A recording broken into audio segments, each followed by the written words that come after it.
पाकिस्तान में कुछ बरसों से जारी महंगाई की लहर की वजह से लोगों की आमदन कम और अखराजात हद से ज़्यादा बढ़ चुके हैं।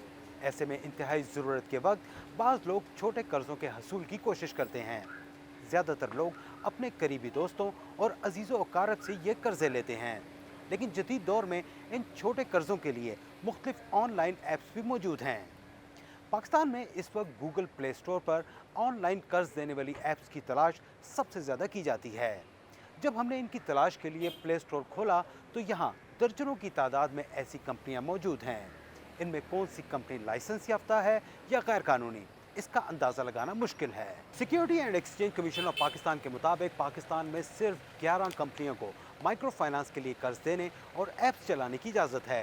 इन कंपनियों की तरफ से अब तक 112 अरब रुपए के कर्जे दिए जा चुके हैं।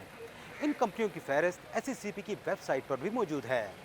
SECP के मुताबिक कानूनी कंपनियों की ऐप्स को 52 लाख से ज़ायद अफराद ने डाउनलोड किया, जबकि गैर कानूनी कंपनियों की ऐप्स डाउनलोड करने वालों की तादाद 1 करोड़ से ज़ायद हो सकती है। गैर कानूनी ऐप्स से रकूम लेने वाले अक्सर शराइत पढ़े बगैर इन्हें अपनी कॉन्टैक्ट लिस्ट, पिक्चर गैलरी और दीगर ऐप्स तक रसाई देते हैं।